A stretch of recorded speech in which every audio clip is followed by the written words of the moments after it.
Welcome. Hey, welcome back to another episode of TSP. Hey. How you guys doing? Rock All right. on, man. Yes, sir.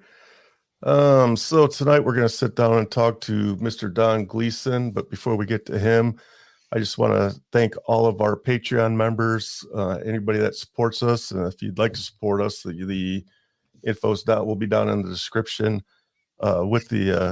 With the money that is generated through this podcast, we started the nonprofit Minutes Wisely, where we send veterans and first responders to sporting events. All right. And yes, it just so happens that I've been doing this for a little bit, and I'm actually going to be using the tickets for the first time myself. I am entertaining myself and three other gentlemen. One Army, one Navy, and one Chicago police officer. We are driving up to Detroit, Michigan, and we're going to the Detroit Lions Chicago Bears game on Sunday. Oh my God, he's wearing a Lions shirt. You found a Lions fan. Oh God. You think I planned that, man? Oh man, that's fate, man. It's fate. Yeah. Megatron. Is that Megatron? Back No, that's the rookie Williams out of Alabama. But I'm super excited to do this. We're leaving actually tomorrow. Well, this is recorded, so you'll get this a week late. So his is going to be on the 26th, I think, right? Yes, a week from Sunday. So myself and Andrew here, we decided we're going to do a blitz of a bunch of recordings, and then we're going to skate through the holidays. We need four more. We need four more, guys. Four more. Call us up. Yeah, call us, man. We love to talk to everybody. If you're a veteran, you served our country, you're a first responder, a gold star parent or brother or sister, man, we love to talk to you guys. Or a mover and shaker. That you live in. Yeah, for real. If you're out there doing good in the world, especially in the veteran world, we'd love to talk to you. Yep. But with that said, the cookbook sales are going very well. Again, all the sales from this cookbook is going to help promote the nonprofit. And again, my two favorite things to do in life is cook and talk to veterans. So as we all know, that it's not just a cookbook. There is actually quotes from our previous guest, and some very inspirational quotes. There's some very sad quotes. Who are you going to quote tonight? Who do you open up to? Sometimes I just randomly. So here, who's tonight? L. Liphart. Oh, yeah, fantastic. L. Liphart was a Vietnam veteran. He was on our show a few months back. It's kind of a long quote. I'm just going to read the first paragraph. And it's pretty intense, man. So it starts out, and so what I did, I used the AI program. So the AI actually extracts the quote. That way I don't have to go through and copy and paste everything. AI does it for me. But these are verbatim. They're not edited. It's word for word. So if they're stuttering in here. I try to capture the exact moment when the man or woman said this. So his quote starts with, but he got shot in the head. I didn't know that. I carried that with me until I went to counseling, and it came up in immersion therapy. There had to relive the moment. And I said out of that, I had 4 men that went down, and I had 1 killed. And he said, he stopped the tape and he asked me to repeat it. So for the last 40, 50 years, L. Liphart literally thought that he had this man killed because he was standing right next to him. The guy he was standing right next to got shot and was killed. So Al literally carried that for his entire life until he went to therapy, and the therapist made him stop and repeat that. And the therapist was basically like, you think you killed that man? He's like, no, I don't. And the therapist was like, yeah, that's exactly what you said. So I would highly recommend going back and listen to L. Liphart. Man, what a great story he had. He was in his unit got ambushed, and he was on a 4-day firefight for his life. He literally fought for 4 straight days, and it was so brutal, so bad that his brain just shut off. He has no reflection of it.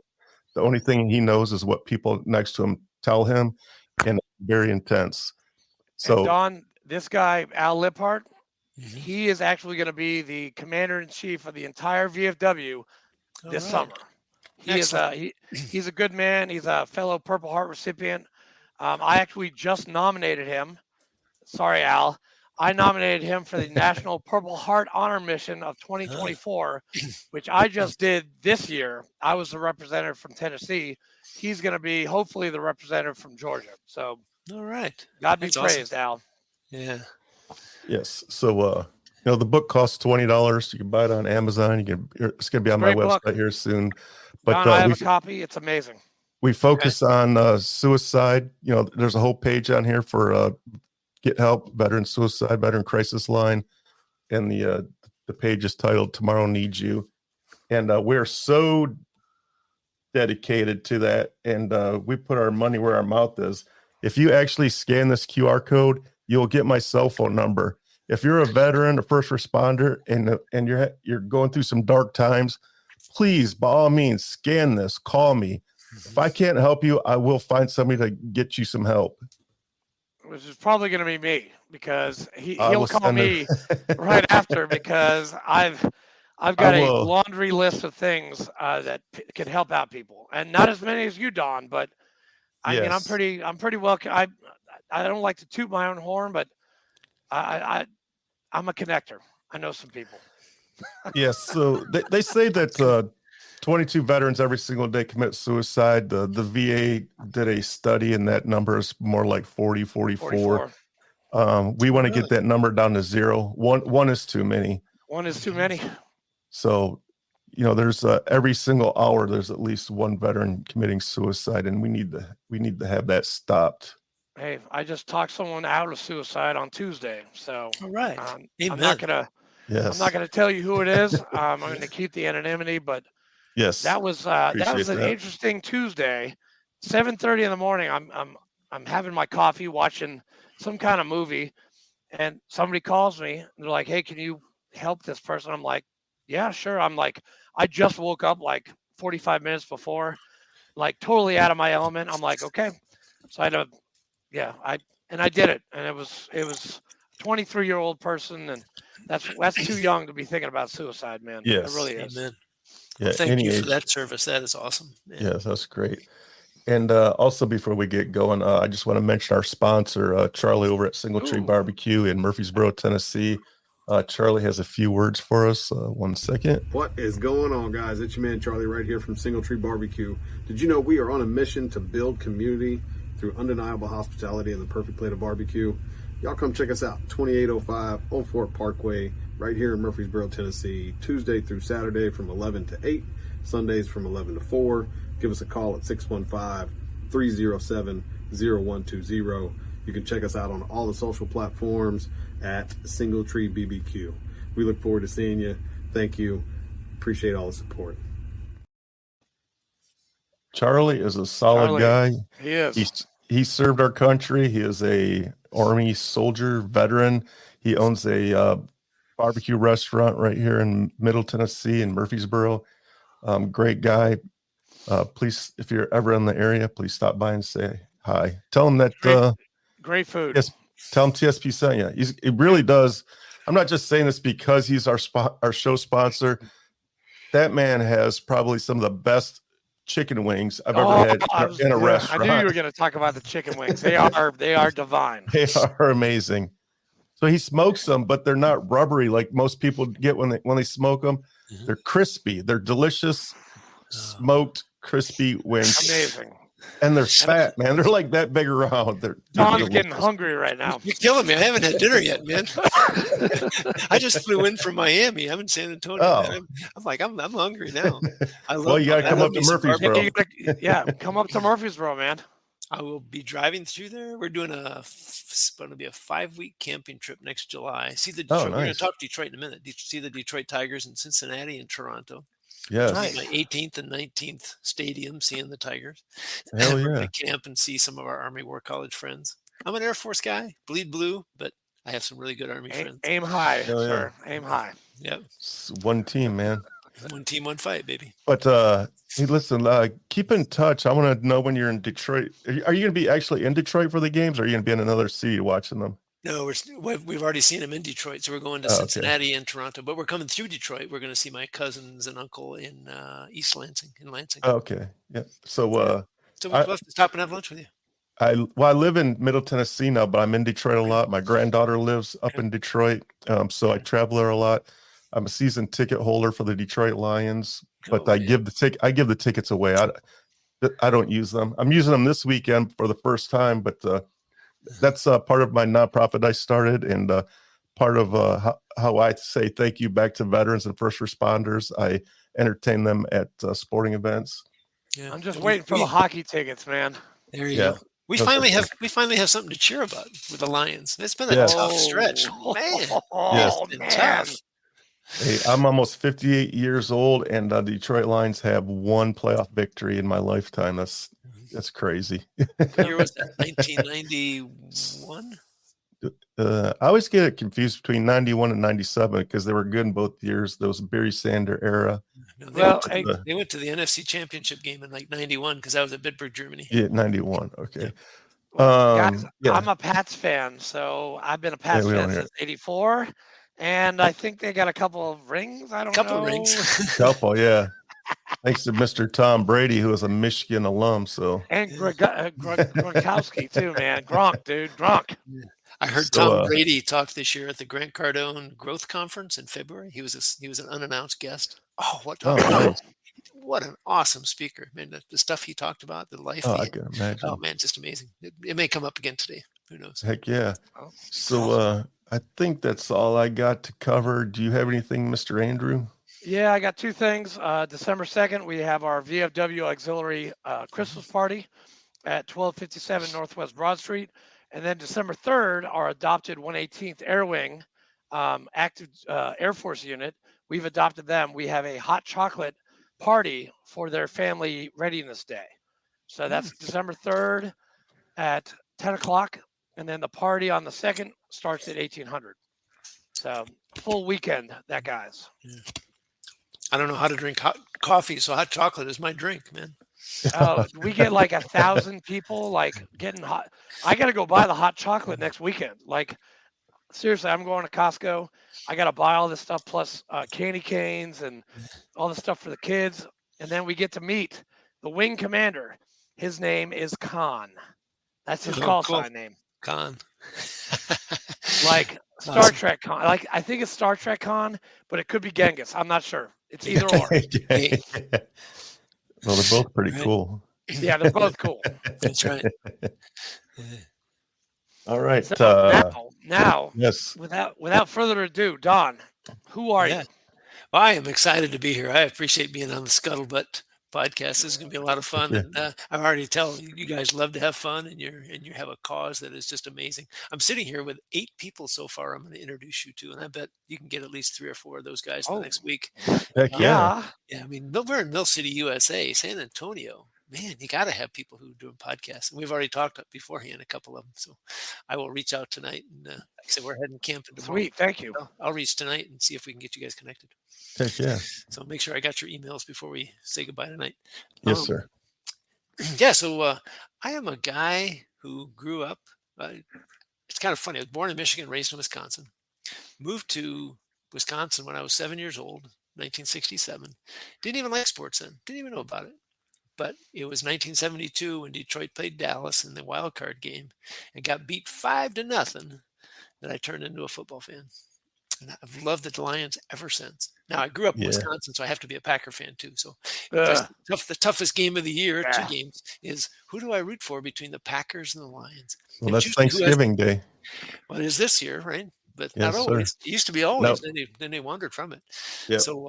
So I'm a huge Detroit fan. Like I said earlier, I'm traveling to see the Detroit Tigers in every stadium in America. We got last year Cleveland and Arizona. This year we just went through California in September. We got the Angels, the Dodgers, in the athletics. So that's 17.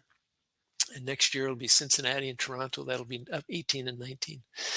Wow. And of course, we got a couple that are no longer there, right? Milwaukee County Stadium, Detroit Tiger Stadium. I think there's one other one. But anyway, so it's kind of a fun way to see America. So, yeah. but I grew up in Madison, Wisconsin. And from early on, there. Yeah, I've been to Madison, Mad City. From early on, 5th grade, cheese curds. Oh, have you ever had fresh cheese curds? Yeah, so good. We try to go back every 2 years to a Wisconsin Badger football game. I played for the Badgers for 1 year, my freshman year of college. What? So having been on that field and gone through practice, that's awesome. Yeah. So unfortunately, I got an F on my 3rd economics exam, and I had to make a decision. I wasn't scholarship. I walked on. So, but back in 1972, it was 1970 when Detroit played that game. Earlier that year was the first Earth Day, and that gave me my 2 passions in life. One is to clean America's waters. I really wanted to be an environmental guy. My dad loved to take us hunting, and he was really into fishing. He got us introduced to hunting. So we spent time out in the environment, and I just loved seeing how, the creation. Right now, my wife and I, we do bird watching. So we're up to, I think, 576 lifetime birds, maybe 637, something like that. So when our camping trip tomorrow, we'll try to be seeing some new birds in different places. We see America by bird watching. We don't hunt, we watch. And it's just amazing, the creation of there. So, but I graduated high school in 77, and I said, so I went to Wisconsin to get my environmental engineer degree. So 77. Wastewater treatment plants and water treatment plants. Graduated college in 82, and on the 5th of May, on the graduation day, I had 454 letters from companies saying, thanks, but we're not hiring. It was the recession during President Reagan's first term, if you remember that. Back when interest rates on houses were like 15%. Damn. Interest rate in credit unions, I remember getting like 18%, but inflation was way up that high. So I was 6 years old, Don. 6? Is that right? Okay. Yeah. Now you make me feel old. All right. Yeah. Apologies. But that drove me into the Air Force. I was tired of school. I needed to get out. That had been 5 years of college plus 18 years of school. It was time for Don Gleason to get out in the work world and try some things. And the Air Force gave me an opportunity. I did a trip to Dayton, Ohio to see the research and development. The recruiter called me back up and said, what do you think, Don? Are you ready? I said, well, you haven't shown me anything that I'm going to do.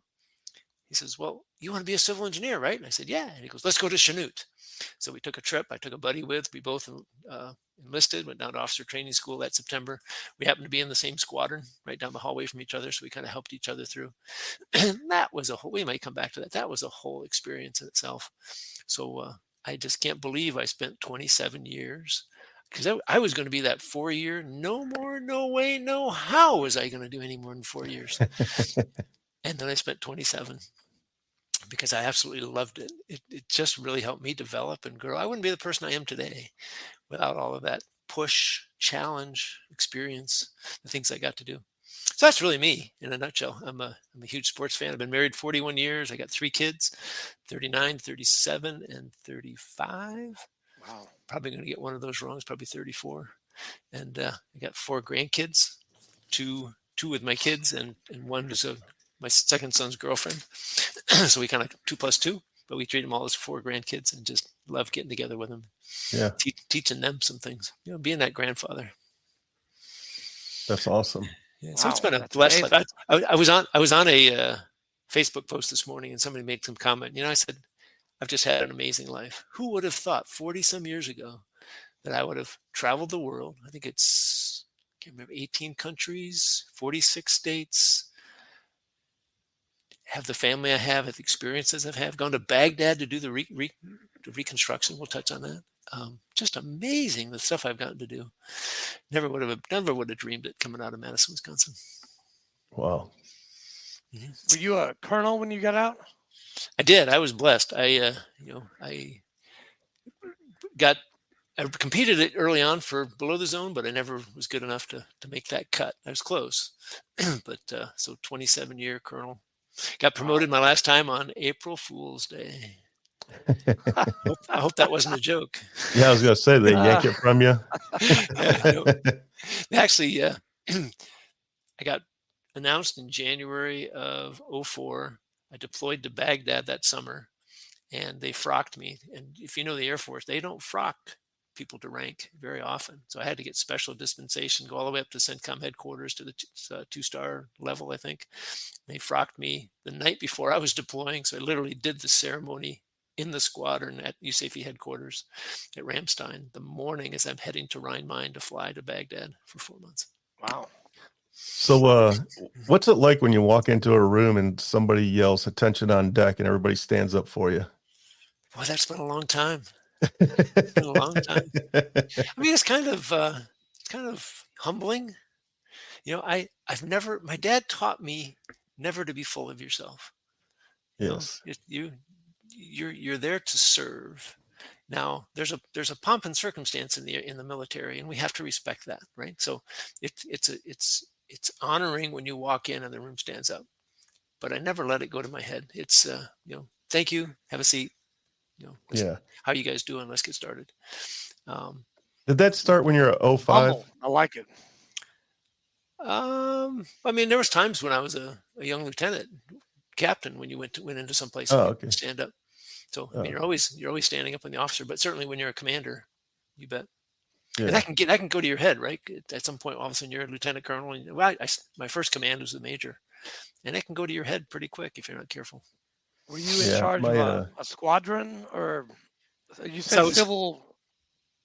Air Force Civil Engineering Squadron. Civil engineering. So I did 2 squadrons underneath the civil engineering group at Kirtland Air Force Base in Albuquerque, New Mexico, 1 year each. And then I left there. I was supposed to go to the Pentagon, but I got rerouted. They fired a civil engineering commander up at Malmstrom in Great Falls, Montana. So I got rerouted there. That was an interesting one because I had less than 1 minute to prepare for the interview.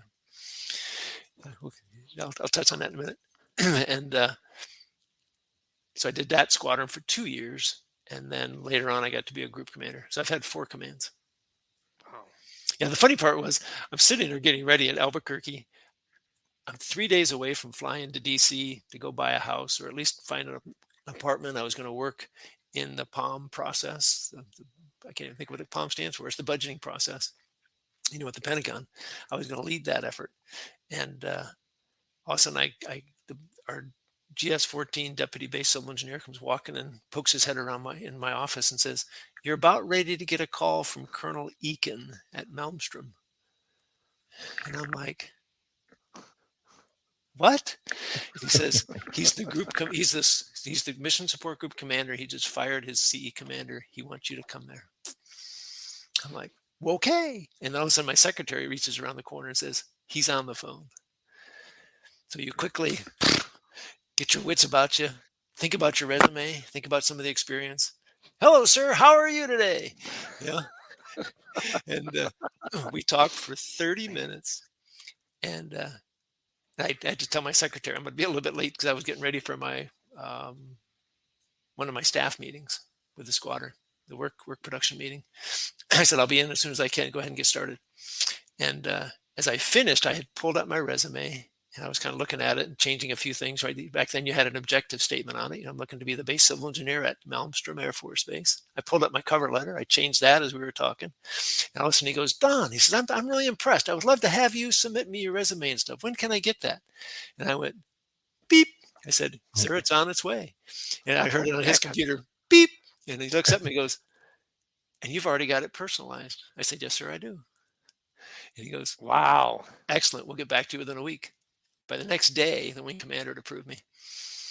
So I canceled my trip to DC, and now I was on my way to Montana. So you actually had to do a resume for a military job?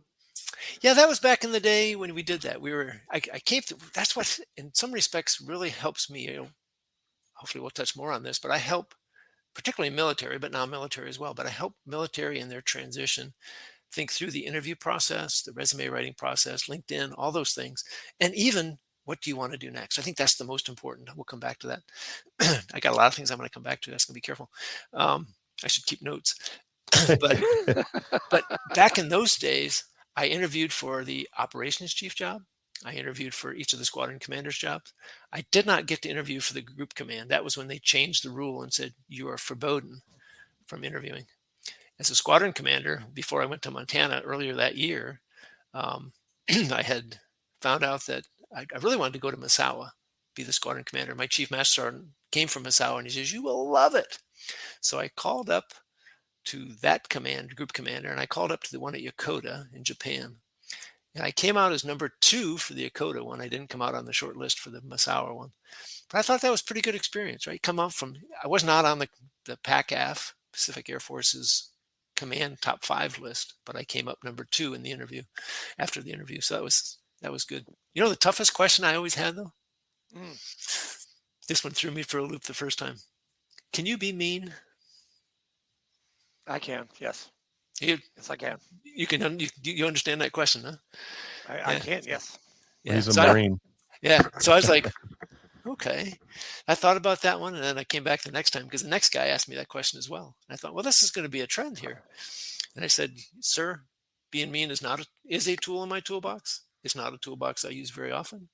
I can talk to you about that tool and how I've used it and how it's been productive, but that's not my style.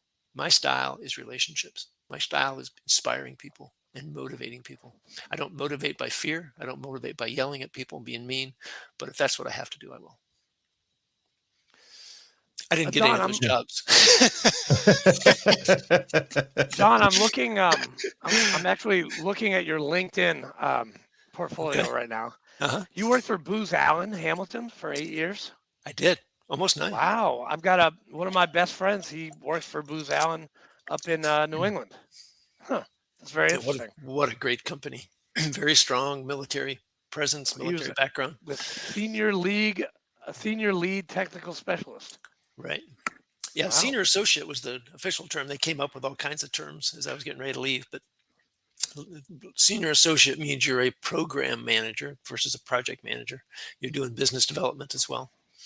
So I was managing work at Shreveport, stand up of the Air Force Global Strike Command. I was working at San Antonio with the Air Force Restoration Program, and I was working with teams in Panama City, Florida, doing the Air Force Emergency Management Program. So I had about 65 people. Well, I'll be there in May in Panama City. Another timeshare. Right. Yeah. Do a lot of diving. There you go. No, but I'm very impressed with your LinkedIn. It just goes on for ever. There's a lot of stuff there. There's a lot of stuff there, sir. Well, he was a colonel, man. Well, both that with the all of the experience in the military, plus Booz Allen, plus now with my own company, Achieve New Heights. Plus, for the last 3 years, I was running a nonprofit, Military Transition Roundtable, helping military directly as a nonprofit. So was on the board for the Red Cross, became the board chair in San Antonio for the Red Cross. I work for the Red Cross. I'm a biomedical transport specialist for them. Oh, excellent mission. Excellent. I love it. I do 8 hours of community service a week. I take the blood from Murfreesboro and I bring it to Nashville and then come home. There you go. It's easy and I love it. It works very well with my schedule. Yeah. The bad part in San Antonio is Red Cross doesn't do the blood donation here. It's the San Antonio Blood and Tissue Center. Really? Yeah. So I've got some friends that are over that way. That we've organized a lot of blood drives to help them. It's still getting to the community in the hospital. It's still filling the same boat. It's just the Air Force doesn't have it. I'm sorry, the Red Cross doesn't have it here in San Antonio. Wow. Yeah. So, but they do a lot of other stuff. Humanitarian, respond to fires, just all kinds of stuff.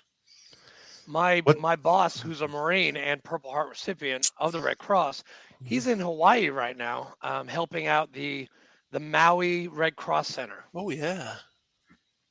And he comes home next week, but he's been there for 2, helping them out. And I give a lot of props to those guys. We all need to be involved. And that started with me in the military, getting involved in the Company Grade Officers Council. Then I got involved in a number of things. As I became a squadron commander and a group commander, I got to be on the school board in Bellevue, Nebraska. Got to be on the chamber in Bellevue, Nebraska. Nice. That led into the Red Cross down here in San Antonio. So I got in a lot of board positions.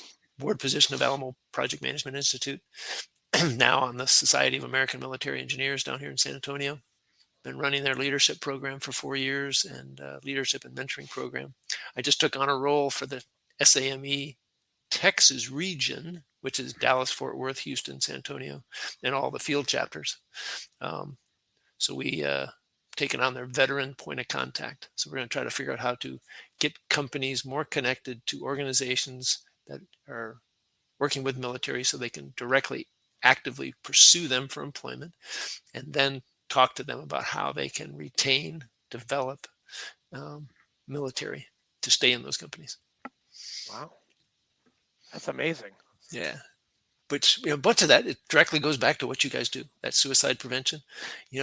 I think on a higher level, but yes, I see that on a higher level, but yes. Yeah. So, wow. So I'm doing it from two avenues. One, my company, I'm focusing on creating, it says on the on the name thing, help job seekers go from frustration to focus.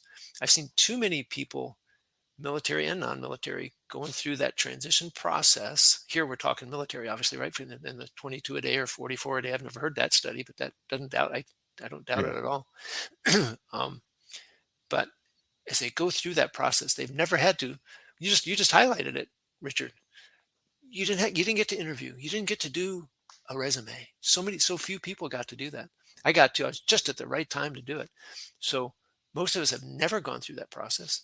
Some of these guys are 45, 50 years old doing their first job interview, writing their first resume. They don't know what to put. And here's the problem, at least as I see it. The first thing we do when we say, I want to find a job, is we go pull up a piece of paper and write our resume. And then you ask them, so what do you want to do? So I don't know. Well, how do you write a resume if you don't know what you want to do? Right. Because the summary statement is focused in on qualifications for the job. It's not about you. Too many people think the summary statement is summary about you. It's about summary about how you qualify for that job. I see Andrew shaking his head up and down violently. Yeah. No. That's perfectly right. I was 26 when I joined the service, but I'd already gone to college. And I'd already worked in the civilian field for like 3 years. So I already had a resume. Like when I came to the Marine Corps, I was a grand old man. They were like, wow, you're 26 years old. I'm 18. But I mean, I've always kept my CV up to date. Perfect. And that's extremely important. I'm glad you do that. And you help those guys write a resume. That's very important. Too many services out there that are not helping our military write a good resume. They're just taking their performance reports, whatever, and putting it in the right format, and it doesn't sing the boat. They suck, excuse me. They're terrible. Even the experience sections, they don't use a star bullet, right? Because in a star bullet, you're telling the story of what you did. It's not the thing I was responsible for, right? Somebody says, I conducted a study to do this. Cool. What was the result? Right? What was the problem that you did a study for? What was the result of the study? And they never address that. So I work with people to get that in there so it really sells their value. And I told you I was going to come back to this picture right here. Yeah.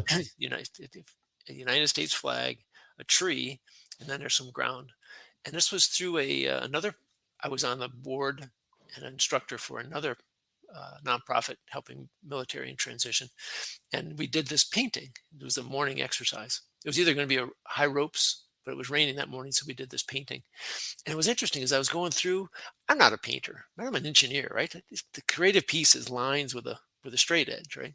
And I love doing drafting and stuff like that, but this was different. And so I painted the flag, painted the tree. I was really pretty proud of it. And I got down to that ground clutter. And I said, how do I do this? Because now I'm starting to feel pretty good about the painting and I don't want to screw it up. So I put my paintbrush down and I'm like, I don't want to do it. I don't know what to do. And I tried it a number of times for like 3 or 4 minutes. And I was like, I can't do it. I don't know what to do. I'm going to ruin the painting.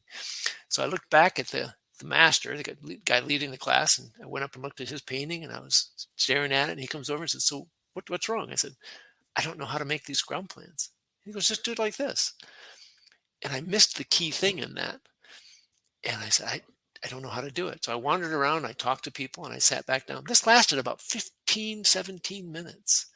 And I was stuck, and I was stuck hard. And finally, it was just like, Don, you just got to do something. You may screw it up. You may ruin your painting, but you got to try it. You're in front of this group of people that are doing it and learning. You got to do the same thing. So I took my brush and I started at the bottom and I swooped up. That's the key that I had missed. I was trying to swoop down. I swooped up and I was like, cool, it Eureka. works. And I did it again and I did it again. And pretty soon I'm making too many. And all of a sudden I sat back and was like, I was just stuck hard. That's the way a lot of military are when they're going through their transition. They're stuck. They know what to do, right? I knew what to do, but they're afraid to take action. They're afraid to write something down on a piece of paper. They're afraid, when I say that they make a mistake going right to the resume because they haven't figured out what they want to do next. They're afraid to answer that question. They want to be a jack of all trades, master of none, and think that'll be attractive. But as you know, in business, when you try to market to everyone, you're marketing to no one. And that's what they're doing. So they've got to pick. They've got to pick what they want to do. So go back to my career. In 2009, as I was getting out, 2008, I really went through, the second time I went through executive TAP for the DoD ETAP program. They had a whole questionnaire, what do you want to do? And I started zeroing things out, right? Never wanted to design buildings. Didn't want to do construction. Don't want to do facility maintenance. I don't want to maintain people's toilets and lights and all that. That's not for me. I went back to what I wanted to do since the 5th grade that we talked about, right? Clean America's waters. And I started saying, I want to get back to environmental. And I want to do emergency management. I really enjoyed that piece, and they kind of connect. So that's what I went focus on. I wanted to do business development. I like the sales part. A lot of people stay away from it. I love that, right? I'm a people person. I love engaging with my team in different places. So I worked all that out, created a job position, but it was very specific. And then I went over to this senior associate from Booz Allen. She got promoted to principal. I said, hey, I would love to talk to you. She goes, we've been waiting for you. We had served together as captains in Germany. So I said, hey, let's talk. So we met, and then we went to the Society of American Military Engineers, SAME, big joint engineer training conference. She hooked me up with about 3 principals, a couple senior associates. We did a dinner. The next day I flew down to San Antonio. I interviewed all day long, and they hired me. What a great team. I just felt comfortable from day one, and I got to do some really neat things. So yeah. So, but I go back to that. You got to figure out what you want to do, because that drives who you network with. It drives. You gotta have a purpose. Yeah, it drives how you write your resume, how you write your LinkedIn. Otherwise, and it's that ties in with the mental health aspect, because if you don't have a purpose, which I didn't have for a long time, and I've been sober 5 years now. And, congrats! Thank you. It was tough the first couple months, but I didn't have a purpose in life at all. And now I don't know, I like to help veterans, and Fleek, he came up with this idea to interview veterans, and he's like, Andrew, you want to come help? I was like, yeah, of course, let's do it. And that's what we do. And I said, 2.5 years ago for you. Well, Fleek, excuse me, Fleek was my past VFW commander. Oh, okay. I still call him commander. Every once in a while, I'll still call him commander, because he was my commander for 2 years. I was like, what's up, commander? What's going on? And now I'm the commander. Excellent. And I'm trying to, because we founded this VFW post. There were 4 of us, me and Fleek, Stephen Cochran, and Doug Carnes. And we went from one post, and we started a brand spanking new one. We had 26 people. We now have 335 people in our post. Right. And Fleek our first meeting was in an alley next to a railroad track. Is that right? Yeah, we're trying to talk, and a train went by. I'm talking. We were outside. It was October. It was October. It was cold as shit. The place was closed because somebody told me, "Hey, why don't you go meet there?" They weren't even open that day, so we sat like on the patio next to the train tracks. They're like, "Holy shit, is there a train going by right now?" You know what's impressive about that is people are shying away from organizations like that. Yes, they are. it's hard to get that many people. We're facing that in SAME. It's hard to get the middle management, younger. I'm a pretty good recruiter, sir. Good. Yeah. You almost got to get in people's face these days. And yes, he does. And I do. And I'm about to ask you, but I'm not going to ask you because you know what? You're a colonel. You're going to be like, no, I'm good. A 3-star general told me that same thing. I asked him if he wanted to join the VFW, and he's like, nah, I'm good. I'm like, no problem. I joined 2 posts over the last couple of years. I transitioned. The second one, I transitioned my membership to something, because one was way southwest of San Antonio. I'm north central. This was west of Lackland, so it was an hour drive. It was just like, that's you know how many VFW members you have in Texas? It's disgusting. You guys have like 64,000. We have 8 posts in San Antonio. You have 8 posts. You have like 50. You have 50 districts in Texas. It's just. So you probably know Dan West, don't you? I've heard the name. I don't know him. He's now the adjutant general of the entire VFW Marine. Okay. I saw him 2 weeks ago at the VFW Southern Conference. But yeah, Dan is he's a big to do in Texas. I love that man. Love him. Yeah, we need to keep staying together and tell our stories and talk to each other. And, there's a voice there, right? MOA, Military Officers Association.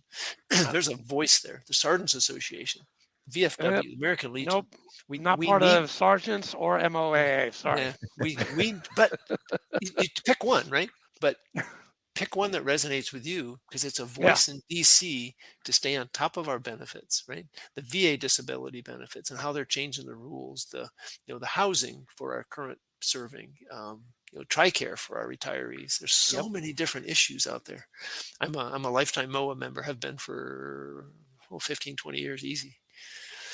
So nice. Excellent. That's awesome. Yeah. Enlisted, and he's enlisted. He's enlisted too. So we can't join the MOA. Sorry, guys. But there's so many for the appropriate level, for the appropriate group, right? Or the Army Association. Freemasons. Yeah, Freemasons is a great organization too. The Army Association just had their Marine Corps League, the Army Conference. Association, American Legion, VVA, DAV. So you touch on that with mental health, right? Yes. We as people, as humans, are made to relate to people, to interact with people, to have friends. We are social creatures. We are social creatures. Yeah. Yeah. But what's happening? We say that in Masonry all the time. Man is a social creature. We need to talk to people. That's right. But what's happening with this little gizmo right here, right? We are getting out of touch with having a relationship with people. Yes. Talking to people. So that's a key skill in transition. It's a key skill in success is networking. How do you go talk to somebody and have a conversation with somebody and interact, right? And so many people have lost that skill. A lot of our military are afraid to do it, which is crazy, because that's exactly what we did in the military. Mm-hmm. You needed to get a job done. You said, I think Master Sergeant so-and-so over in the field maintenance squadron has it. Let's go over there. So boom, hey, Sergeant, can we talk a little bit? When I was a captain, I started a staff assistance program to manage hazardous waste and hazardous materials across the base. I was learning the rules through the 40 CF Code of Federal Regulations, CFR. Like OSHA? And, it's more the environmental side, but OSHA is more safety. Yeah. Safety, occupational health, this is more the environmental side. But I went out and I sat down with all the shop supervisors around the base, K.I. Sawyer and then at F.E. Warren. And we talked about what the rules were. It wasn't punitive. It was trying to educate them. How do you separate waste? How do you store waste? How do you label waste? How do you label materials? How do you buy materials so that you don't? Because what was happening, these guys were buying 5 gallons, using a quart and throwing the rest away because we had the end of year funding, right? So they bought mass quantities. But if they need a quart, so I worked with a base bioenvironmental engineer. If we needed, let's say 8 people needed quarts, we bought 2 gallons and we distributed the 2 gallons around, so we had no waste. And so it's just ideas like that. I won 2 Strategic Air Command environmental awards doing stuff like that. As a captain, that was my second assignment. That started to vault me and separate me from my peers. You mentioned K.I. Sawyer. Have you ever been there? Oh, I lived there for 4 years. Yeah. Were you stationed up there? First assignment. 210 inches of snow every year. Yeah, I was there. That's beautiful. That's where my family's from. Have you ever been to Munising? Oh yeah. Mm-hmm. Yep. Yeah, my mom was born and raised there. She's buried there. My grandparents are from there. I love Munising. That whole area is gorgeous. Is that the Uper? Is that the UP? Yeah. UP. My son. I know. My wife wants to move there, and I'm like, you won't last like a second up there, hon. My son is a Uper. I'm a troll. I was born below the bridge. What's a troll? Wait, what's a troll? A troll is they live below the bridge, right? Yeah. So the Mackinac Bridge. So if you're born in the lower peninsula, you're a troll. If you're born in an upper peninsula, you're good. I've never heard that before. I'm sorry. Yeah. My grandfather used to call me a troll all the time. Yeah. I was like, wait a second, you were born in Pontiac, Michigan. You just moved up there after you got out of the Army. Yeah. Luckily, I was there in 1984 when the Tigers started 49-9, and they won the World Series against San Diego. I was at the Olympics. I was in California watching the Olympics then. 84? Yeah. 84 was a good year. Yeah, that was the year I graduated. From what? Yeah, I went right in the Navy. Oh, from the Navy? I graduated high school in 84, and then I went into the Navy shortly after that. Wow, 84. But I remember being up in Munising, and you can hear the jets breaking the sound barrier out over the Lake Superior, quite often. Yeah, we had an F-106 squadron, I think it was, at KI Sawyer. Yeah, the B-52s, the KC-135s, and I think it was F-106s. Yeah. And, yeah, it was. I think it's an international, or I don't know if it's international, but it's an airport now, just a civilian airport now. They moved the Marquette Airport down to KI Sawyer because the Marquette one was only 5,500 foot, and they were really limited on the planes they could get. So now they came down to KI, and now they can bring the bigger aircraft in. Though the area still hasn't really developed. No, that big. I flew into KI Sawyer a couple of years ago for one of my cousin's weddings. And I get off the plane and I step into the, as soon as you get off the plane, you step in, and I was literally like in a closet. I'm used to being in Detroit Metro or something. And it's like millions of people just going hustle and bustle. And there's like 3 people in this room. I'm like, where the hell am I? Yeah. Somebody asked me, I was in Miami the last couple of days at a Grant Cardone effort 10X stages. And we're talking about how to leverage stages for your business and for nonprofits and stuff like that. And stages anytime you're in front of a client. But somebody asked me, said, do you regret getting in the military? And I was like, oh no, not for a sec. Well, it might have been a second. I don't know. I almost got kicked out on my 3rd day in officer training school, but only because of weight. I lost an inch. Every time I went to professional military education and military, they measured me 1 inch shorter. And I was close enough that I actually weighed in at weight at OTS. And we had spent 2 days, sitting in the big master bedroom, filling out forms. We didn't get to work out. So we're eating like crazy. The dining facility, chow hall, whatever you want to call it. So I weighed in at weight. And I remember the conversation distinctly. My flight commander calls me in and says, Don, you weighed in at 230 pounds. Your max is 230. Picking you up tomorrow morning at 7:25. We're going to march down to the infirmary. You're going to weigh in. If you are at or over, you're going home. Am I clear? I bet that's a quote. And I was like, I said, sir, can I speak? And he goes, yes, sir. Go ahead. OT, go ahead, OT, officer training. And I said, I'm 6'5". My max is 236. He goes, I love this. We measured you at 6'4". Your max is 230. Any questions? It's like, no, sir. No, sir. I didn't eat a thing that night. I ran 8 miles in the heat and the humidity of San Antonio. Nice. I didn't eat breakfast. I didn't drink for 24 hours. I weighed in at 222 the next morning. Oh. My flight commander. How old were you? I was 23 at the time. 23. We could do that back then. Yeah. You're 6'5"? 6'4.5", yeah. I lost 28 pounds in that 12 weeks. I was 202 when I graduated. But unfortunately, they put me on the Fat Boy program. Can't say it that any way anymore. PCP, Pork Chop Platoon. Yes.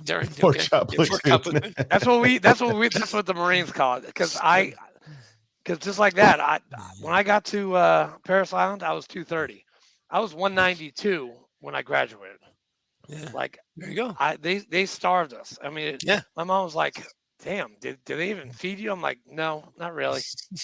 I ate like crazy. I couldn't believe it. But we marched everywhere, and you ran every day, and you played the games. And so they put me on an hour of extra exercise every day.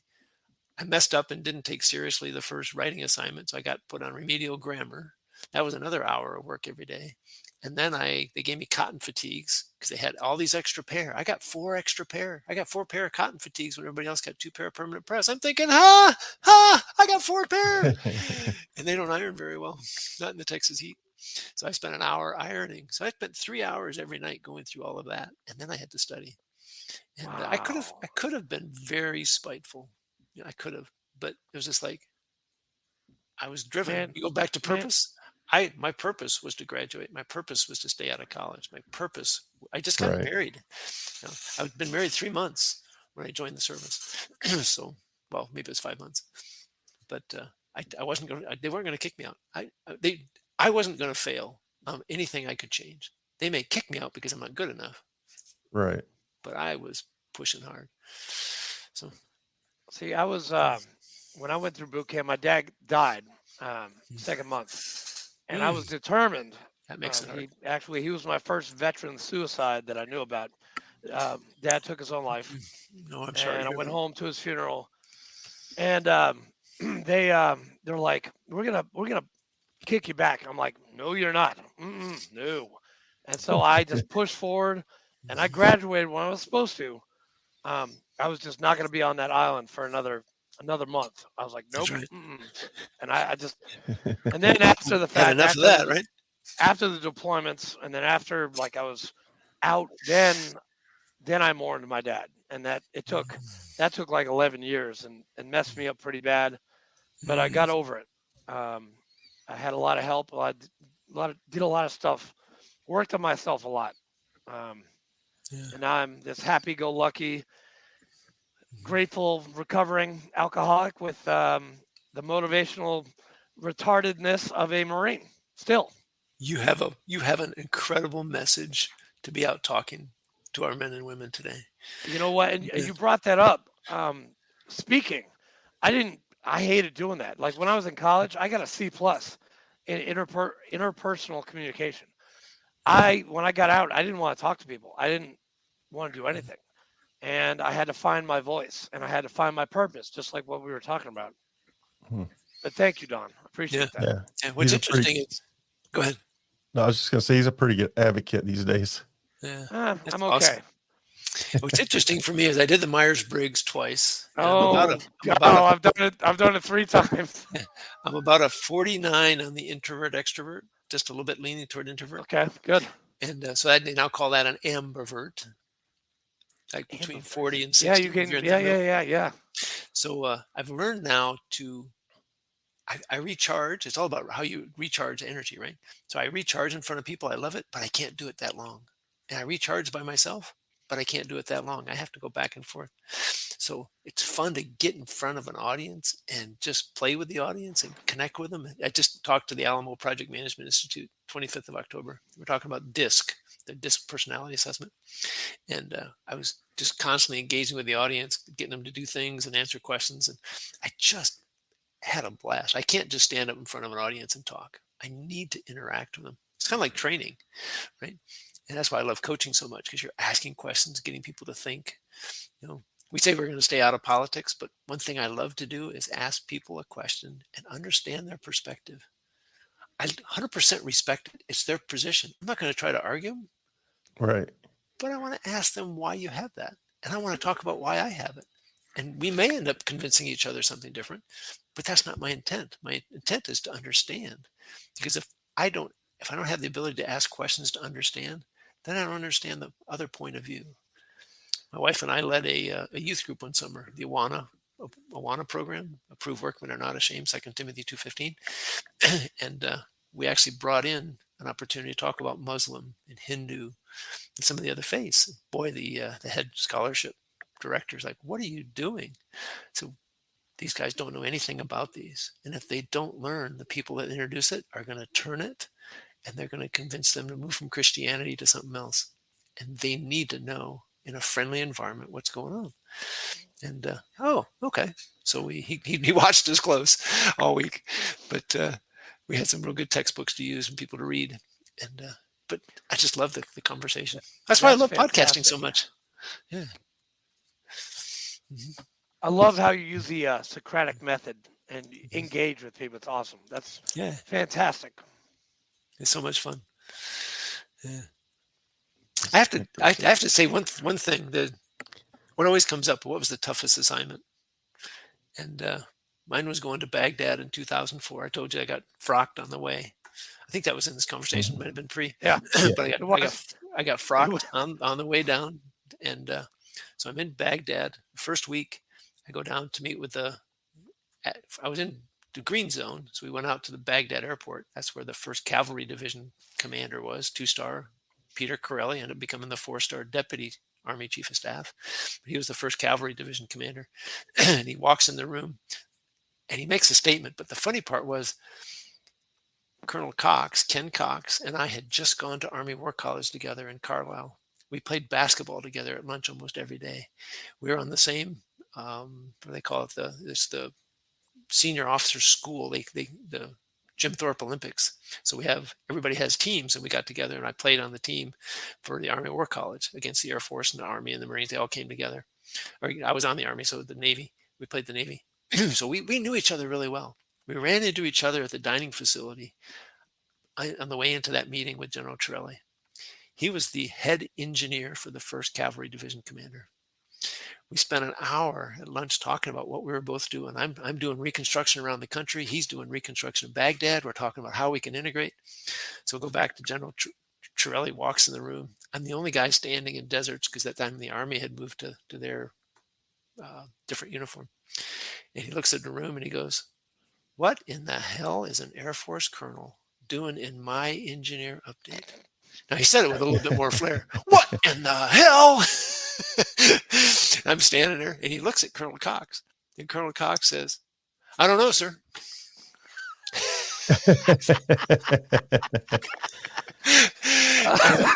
I looked at Ken. I was like, I think I just got thrown under the bus.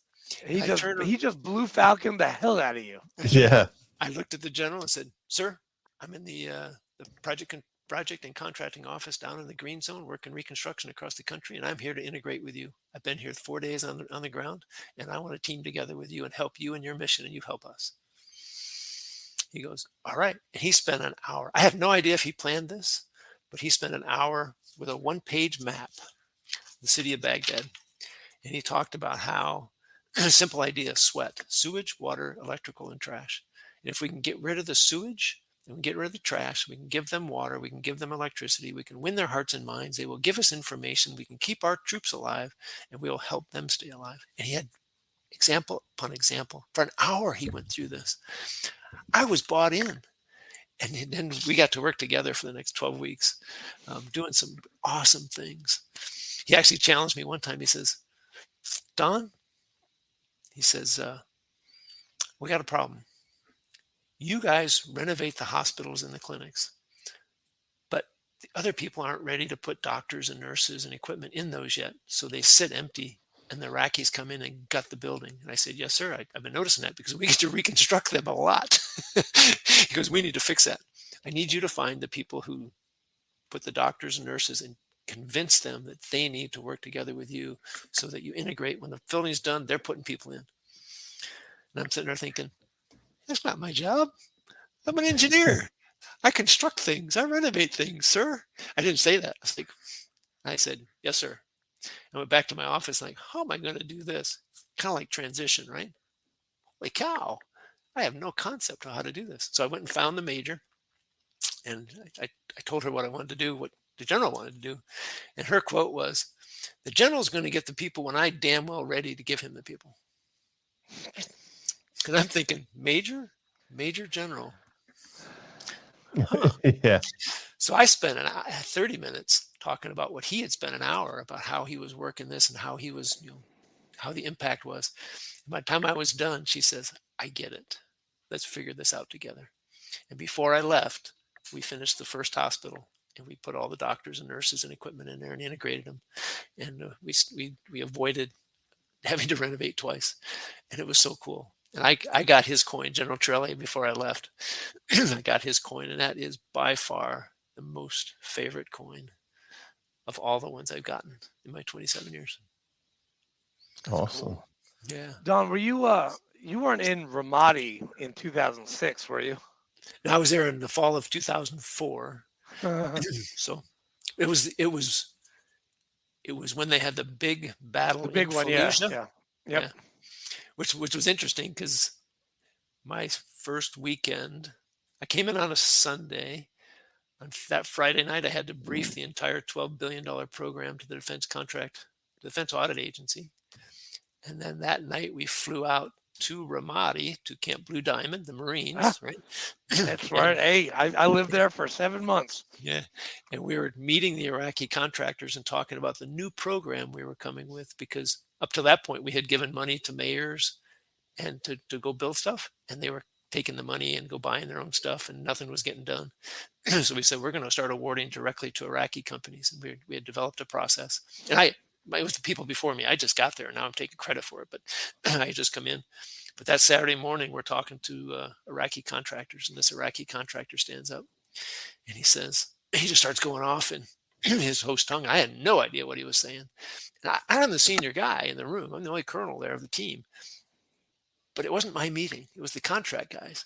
Everybody's just kind of sitting back looking at me, and I'm like, okay, Don, you get to stand forward, man. Figure this one out on the fly. So I stood up. I found my translator, and I had to be careful because I wasn't sure what this would mean to Iraqis. I said, this is bad. Don't do this. Don't do that. I said, sir. And I brought the translator over and said, tell him to hold for a second. So he did. And I said, this is what I want to relay to him. I want to have a conversation about what we are here to do and how. And so tell me what he's saying. And the translator gave me the rundown of everything I just said. He thought this was unfair. You're giving the money to the wrong people. The leaders are crooked, blah, blah, blah. I said, that's why we're here. And we talked. And then through the translator, he and I talked one-on-one. And that gentleman's brother was a colonel in the Iraqi army. He says, sir, I want to take you downtown right now to have lunch with my brother. He would be so impressed. And I'm thinking, I can't go off this base. It's not secure. Can't do it. But I didn't want to insult him. So I just said, and which was true, we're gonna jump on a helicopter in 2 hours, and I can't depart. So I wasn't lying, but it was kind of my way out. And we implemented a process that 12 months. We got over 1,000 projects started across the country of Iraq to reconstruct hospitals, clinics, schools, security posts, fire departments, electrical systems, communication systems, railroad stations. We're rebuilding. It was the biggest thing outside the Marshall Plan from World War II. It was an honor to be a part of rebuilding a country. And here's the fun part. On the briefing we did, the last slide was a picture of the Iraqi kids. And it said, building a future for the children of Iraq. Soccer balls and beanie babies. If that doesn't get you right in the heart, you know your why at that point, right? Did you guys rebuild the Ramadi hospital? I'm sure we did. I don't know if it was when I was there, but okay, because that's where we actually took that over in 2006, because it had been taken over by Mujahideen, Taliban, whatever you want to call them. And we just, it was all, and you were right, because it was all gutted. It was empty. And when we went in there, it was just gutted. And SEAL Team 3 was they were helping us out because they were our overwatch and basically making sure that us Marines didn't get killed. But yeah, I mean, I'm really glad that you did that for Ramadi. I hear Ramadi is actually having some really big changes, and they're putting grass down and they're paving the roads, and I don't know. It's been a while since I've been back. I mean, I don't know. I've seen maybe 1 or 2 pictures, but that's really cool what you did. I wish I could show you some of the pictures. Yeah. The main power line that goes down your street. And if you go into Iraq, Yeah, it was just thousands of feeds off of that line. No wonder no electricity was getting to the end, because everybody is sucking it off. And then there's a picture of the main water main, and it's just full of holes. Yeah. So they're losing more water than they're getting to the end place. So that was the stuff we were trying to fix. And that's what General Torelli was talking about, right? If we can get them water and get them electricity, if we can fix this problem, we can get there. But you go back to power lines were just, I mean, the gunners had to duck down so we wouldn't lose our heads. And we were going like 35 miles an hour. We get our heads chopped off because, I mean, they had like, seriously, Fleek, they had like, it was like braided wire. It was like a rope of electrical cords going. It was just crazy. It's worse than anything you can imagine. Yeah. So one day I'm sitting in the engineer update. The situation was now bad enough that General Torelli, flew to the green zone instead of us taking the personal security details, PSDs, out to PSD the airport. PSD, there you go. And so we're sitting there, and he starts talking about putting in substations and the power lines into the substations. And the USAID rep and my rep started arguing in front of the 2-star. And I'm just like, what's going on? And one officer says, we're not putting in the substation until they put the power drop. Well, we're not putting the power drop until you put the substation. And they just went back and forth. And I said, stop. And I could just see the general just getting, he was about ready to blow a gourd. And I said, sir, I got this. I took those 2 guys, and we went back into my office, and we negotiated for 4 hours to figure out how to make this work. Right. Go back to can I be mean? Could I have just directed them? Sure, I could. But these are civilians. They're civilian companies. They're not military. I can't give them a direct order. So it was like, guys, we got to work through this. So I remember sending a note to General Torelli about 10 o'clock that night. I said, sir, I got it worked out. This is how it's going to work. And he wrote back and said, you're the greatest officer I've ever met. I used that in different forums and different documents. Wow. When you have that in writing from a 2-star. Right. Wow. But the next morning, both sides had forgot, and I had to remind them. And I reminded him again the next day, and I reminded him again the next day, and I stayed on top of it until we got it in. But that was just some of the things Torelli and I got to work together. And I just, damn, dude, man, you are the negotiator. What we should call him, the negotiator. The negotiator. That's your nickname, Don. There you go. You are now the negotiator. Every week there, it was just another challenge. It was just, I had to, the 3-star civilian who was in charge of the PCO, Project Contracting Office, he'd been there about 2 weeks longer than me. So I came back that day from Ramadi. All I wanted to do was take a shower. And I got called into a meeting with him. And next thing I know, he's tagging me to figure out the costs of the program and where they are and how we can reduce the cost, how we can get more cost to the projects. And I'm like, sir, I haven't even been here a week. He goes, I know, you're the perfect person. You're not tied into anything yet. So I got a team of about 6 or 8 people, and we walked through each of the 6 sectors, and we figured out what the problems were. It was just kind of scuttlebutt. We came up with some ideas, and we briefed. Scuttlebutt. He said it. Nice. Yeah, scuttlebutt. We nice briefed. Plug. Yeah, we briefed the 3-star, and the whole piece I missed was we had 7 days to do it, because on the 12th day he had to brief the Secretary of the Army on the program, and the next day he was briefing Congress. So the day after he briefs Congress, the front page of the Stars and Stripes is all of our detail about the cost of the program and where we're going to change things and stuff like that. And I'm just thinking, wow, from concept 12 days later to being briefed to Congress, front page of the paper. I hope we got it right. But now we started to implement all that. That's so impressive. That was just another piece of the craziness that was going on. But the opportunities to be a leader and work with teammates and get the results. Yeah. I could go on for a long time. I got to stop because I could go on. We need to do a session 2 with Don. That's why I say I wouldn't be who I am today without the military, without the things I got to do, the challenges that I faced, almost getting kicked out of the OTS on the second day. But that gave me determination. I still focus every day on working out and watching my diet. I weighed 15 pounds less today than I did when I joined OTS at age 23. I'm 64. Wow. You're 64? Impressive. You are not 64. I am 64. And by the way, I have a very important question because I've been thinking about this for a while. So the Navy, they say hooyah. Army says hooah. Marines say oorah. What do you guys say? We really don't say anything. What a lot of people say we say is cool, man. But we don't really have a saying. Yeah. And then there's the Space Force, so I don't even know what those guys are going to say. Yeah, no idea. Yeah, we really don't have something. Sorry, that was a fun question. Yeah. The only thing I know is what is it? They always say that the Army buys all their tanks and everything else, and then they come back for housing. Well, sorry, we ran out of money. We don't have any, so we give you some pittance for it, and you get terrible Army. Same with Navy; they put it all in the ships, get very little. And they always say that the Air Force builds the golf course and the clubs and all that, and then they go back and say, "Oh, we forgot to build the runway." Right? So of course you got to have a runway. So they give us the money for the runway. So that's why we have better housing and everything else. Nice. And margaritas, 5-star hotels. Yeah. Yes, of course. Yeah. Yes. But the Air Force has become masters at programming for different financial budget needs. We have become really good, and we've been working with the sister services, and we're all going to Congress together to talk about not just what we need, but the impacts. Go back to the resume, right? Selling yourself to a company, you've got to speak in their terms. We had to figure out what is the terms that Congress needs to hear, the impact. And it was about operational readiness.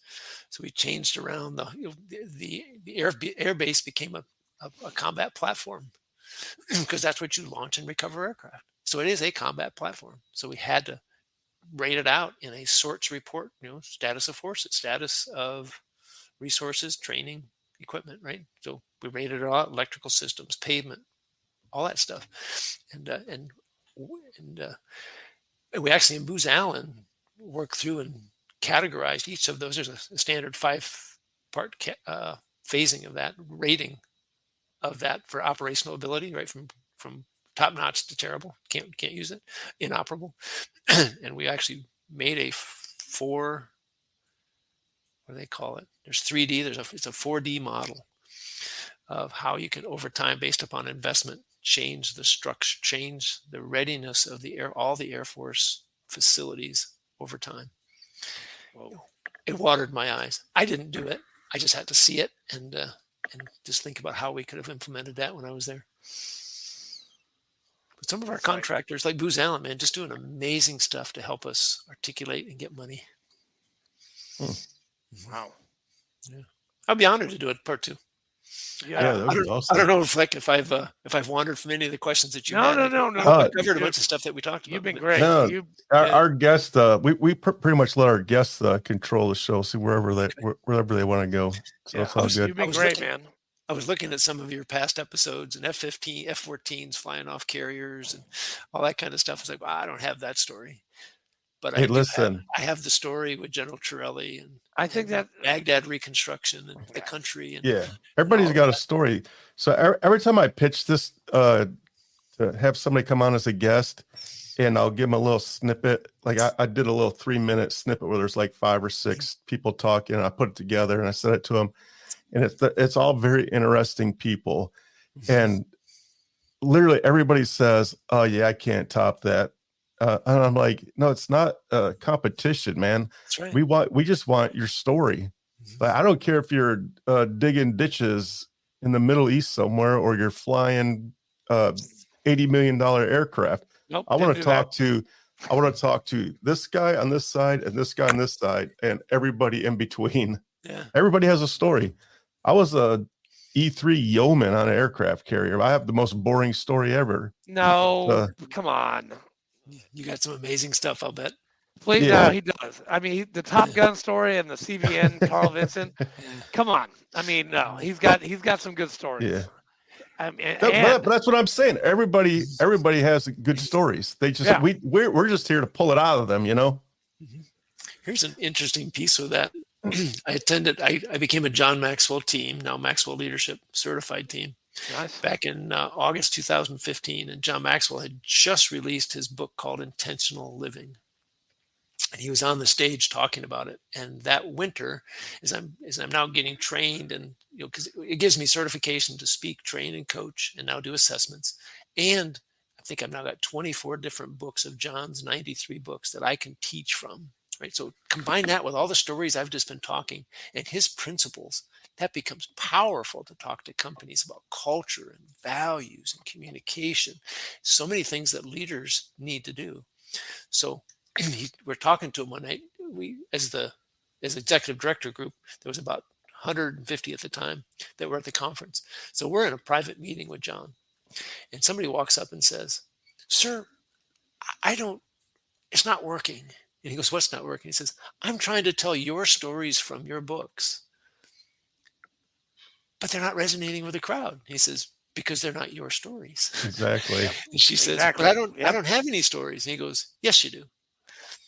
And I immediately jumped on Facebook, because we have a Facebook group just for that executive director group. And I said, "Guys, this is how I did it. I have 5 pages of stories." And people are like, "How do you do that?" I said, I sat down and I said, just created a structure. Being an engineer, created a structure. 1st grade, 2nd grade, 3rd grade. I went just what things came to mind that were interesting stories from every grade, college, every year, every military assignment. And quickly I filled up 5 pages of just kind of 1-line bullets. It's now triggers to help me go back and think about those stories. So whenever I need a story for a talk, I just start thinking back through that. And it's amazing. But we all have so many stories, right? Yeah. I remember just one in 2nd grade about, giving Valentine's. It's a story about respect, because I wrote a nasty note to a young girl. And it's a, what do we call it? It's a significant emotional thing that I regret doing, but I did it, and it's helped form. I said something one time when I was deployed to Batman, Turkey, to my counterpart, captain back in Bitburg, Germany, and I kind of pushed him a little bit, and I said something I shouldn't have said, and I finally called him yesterday and apologized for that. That was 32 years ago. Wow. Making to make amends do not have a time limit. That's right. It's been bothering me for a long time. Did they remember it? He kind of said, "I remember it." I said, I've long ago put it beside me. I just figured you were under a lot of stress," which we were. We had a lot of stress being out in the middle of Turkey, and but I said, Turkey is kind of stressful. That doesn't mean that I should have said the thing that I said, especially in front of your team. That's probably the big thing, in front of your team. I'm downgrading a captain in front of his NCOs. That's not respectful. Right. So that helped form how I treated my NCOs, and my officers when I got to be a lieutenant colonel and a colonel. It was about respect. So I just had to call and apologize for it yesterday. Wow. So I'm continually learning about leadership. Somebody tells me that, hey, I went 27 years in the Air Force. I know everything about leadership. No, you know about this much. Right. There's so much more to learn. Well, if you know that much, then I'm like there, and I'm learning every single day. So yeah. Hey, me and Fleek, we just did 4 years in the service. I wish I had stayed in. Man, I'd be a first sergeant or a sergeant major right now. There you go. You would have. But I wouldn't have met my wife. I wouldn't have been sober. I wouldn't be the state chaplain for Tennessee, for the VFW. I wouldn't have the gifts that I have right now. Amen. So I don't regret, because that's depressing. It's the challenges and experiences that shape us into who we are and what we're doing today. Yeah. That is such a stoic philosophy, sir. I love it, Don. Thank you. We have been given a gift, and that gift is our message and our experience, and we've got to get out. So we're talking about you speaking. You've got a message, and we got to get you out speaking about it. I got a message. I'm having a blast getting out. Yeah, you look like you're having a blast. Like I don't think you've not smiled this whole time. Like you have the permanent smile for the past hour and 20 minutes. You've been smiling. Like that just makes me tired. Hey. One of the first podcasts, they said exactly that same thing at the very end. First podcast I did about 2 years ago. I love life. Life is. He was a colonel in the Air Force. What's there to be mad about? Hey, I know some colonels in the Marine Corps. They don't smile as much as him. All right. Well, that's because it's the Marine Corps, not the Air Force. Yeah, they got paid not to smile. Yeah, the golf course, the 5-star hotels, the airplanes. Yeah, exactly. Yeah. The Marine. We don't have that in the Marines Hey, at all. Yeah. But now, go back to my bottom thing, helping job seekers go from frustration to focus. That now brings me more satisfaction. Helping people that are frustrated. The group of people I'm serving are like the senior NCOs, senior officers, counterparts in the civilian sector. They've 20, 25 years experience. They're probably in some respect, I want to say burned out, but they're tired. They want to try something different. They've been doing the same thing for 20, 25 years. It's time for something different, even if they're just changing companies, changing jobs. But sometimes just like we talked about, you don't get the opportunity after 25 years to interview. So how do you do that? So now for me, being able to stop and let's talk about the mindset, because you got trained in the military, you get trained in a company, you pick up their culture. Every culture is different. So you gotta recognize that in the mindset. There's so much in mindset to talk about.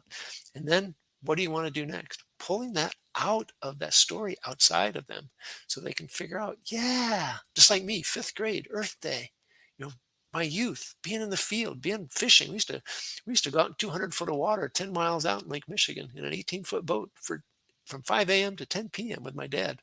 You got sick all day. Yeah. It's what it is. So you just kind of gutted it out. But we had so much fun. I remember the feeling of pulling a 25-pound Chinook salmon off the bottom of 200 feet, fighting that sucker for a half hour. It's amazing. Wow. Your arms are aching. But that's the kind of environment that we want to keep our kids to have and our grandkids to have, right? So knowing what you want to do, and like we said, then networking and then selling that. So now you're talking your purpose. So I love doing that. I'm going to be releasing a digital course here in January that talks about that, and I'm going to be doing a webinar. So if anybody is interested in hearing anything more about that, I would love to have them connect with me on LinkedIn. Heck yeah, definitely. At some point I'll have a landing page so I can route people to it. But right now it's just, and I'm the only Don, middle initial L, Gleason on LinkedIn. So if you use my middle initial, Don. I just followed you on Facebook, sir. So did I at the beginning of the show. I started following you.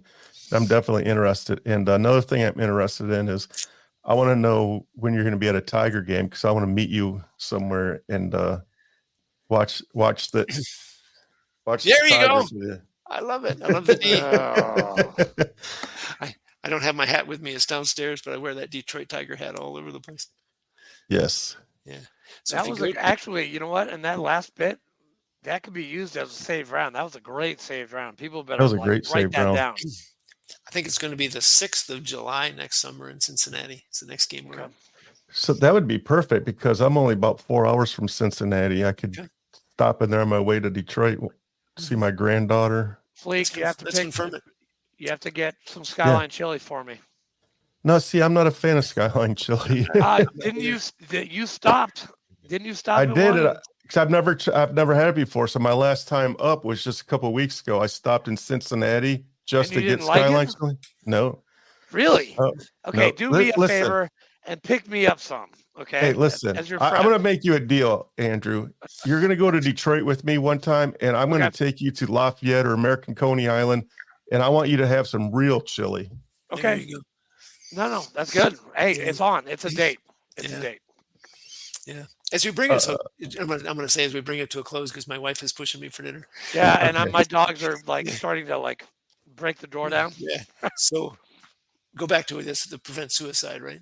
If I can help even one person a week get focused, get the job that they like, build the life, if they're out of balance, they forgot their physical side, their relationship side. We talked about power of relationships, social creatures. If they're not getting the money, they're living paycheck to paycheck. There's so many things that we can help them with that leads into frustration, depression, suicide. If I can help any of those people, that's what I want to do. That's what's on my heart from God right now. Is just to continue to serve that community. And our military have done so many great things. And we're so humble, right? People, especially on Veterans Day, right? Thanks for your service. And we don't know what to say. I now say, America was worth it. Yes. Because they were. and it takes kind of the pressure off. It's not like we're, having to say, you're welcome or, thank you, which I say thank you for your sport all the time. But or you're welcome for my service. That but it makes you feel kind of uncomfortable, right? Yeah. But if you can say America was worth it, they'd all look at me and go, "We are." I said, "Yes, you are." That's good. Yeah, I like that. Yeah. I say something similar. I always turn it back on to them, and I always say, "Well, you were worth it." There you go. Same idea. Yeah. Yeah, same exact thing. Yep. That's what I say. Yeah. But so thanks for what you guys are doing to help. Absolutely. Thanks, Don. Thank you. I have two questions for you, and we can do this in 2 minutes so you can get to dinner with your wife. All right. First question is, I also have a podcast where me and my friends talk sports. I would love to have you come on as being a Wisconsin football player and a Detroit Tigers fan, Detroit Lions. I would love to have you on and talk. Do it. We do that on Sunday mornings, but I'm going to be in Detroit for the game this Sunday, so I won't be able to do it this Sunday. But I'm gonna reach out to you and lock you down. That's a live show, by the way. So it's every Sunday morning at 9 a.m. 9 a.m. Eastern? Central time. Central. Okay. And then my second question is, you tell me when you got a gap and we'll make it work. Yeah, I'll shoot you some messages and we'll get it going probably in the next couple of weeks. Okay. But definitely before football season's over with, because I would love to get your perspective on being a college football player and everything that you've done. Yeah, that was a real short. It's anywhere from 20 to 45 minutes. We just go hit some highlights and get on with our Sunday with our families. There you go. So my next question is, it might sound long, but you can chop it down to 30 seconds if you like. I always try to ask a question to our guests at the end. So what do you think the most important thing is that civilians should know about veterans and their experiences? Oh, that's such a good one. We just did for the Society of American Military Engineers Small Business Conference. We just did a panel a couple of weeks ago, and I talked exactly about that, right? And it's about the thing that just came in my mind. A lot of times they look at the military and say, well, I don't need an infantryman or a navigator or a tank driver, right? But if you break that experience down into its parts, there's so much there that you can rebuild into almost any job, right? It's the ability to learn a task and to excel in that task. It's ability to be on time. It's ability to communicate and to lead. There's so many technical and soft skills that we come out of the military with that can go across almost anything. So if civilians look at it and say, I don't need a tank driver, they're missing the entire value of a military person, because we just like what we talked about with for the last hour and 20 minutes, right? Who would have thought I could have ever done that? But that's what the military taught me, is how to negotiate and communicate and inspire and motivate and train and learn. That's what I became after 27 years. And that's what a military member, whether they're 4 years or 30 years, comes out with. So a long answer, but if they're not seeing the military person far beyond what the job title was, they're missing it, because we're not job titles. It's our values, it's our culture, it's the training, it's our abilities. Excellent. Make sense? Yes, sir. Perfect. Well, I want to thank you for first of all, I want to thank you for your service, man. God bless you and your wife and your children. Thank you for coming on and telling your story. And whenever you're ready for part 2, just let us know. We would love to have you again. You're a great guest. Sounds great. I appreciate that. And thank you guys for your service. And thank you for what you're doing. This is awesome. Yes, sir. Yes, sir. And we just need to keep doing it. Yes. And when it goes live, man, feel free to send it out to your everybody that you know. Your network. Pretty much everybody. Sure. Yeah. I'll be doing that. I was just looking here a second ago. We are now in 508 cities across the globe. Every time I look, it goes up a couple. So we're in 508 cities. You know what our second? How many countries? 33. Our 33 countries? Okay. Yeah. Our first city, obviously it's Murfreesboro. We have most of our downloads in Murfreesboro. Our number 2 city, you're never going to believe this. Frankfurt, Germany. Military. Yeah. Of course, we don't have that many military in Frankfurt anymore. We have them in Wiesbaden. Hey, I'll be in Munich next December, so I'm psyched. I got to work on my German. All right. Well, I'm going to let you go. Thank you again. Ich haben Sie ein Bier, bitte. Wunderbar. Danke. Dankeschön. Dankeschön. Guten Tag. Guten Morgen. All right. God bless you guys. All right. Take care, buddy. And go Lions Sunday. Let's do this. Yes. Amen.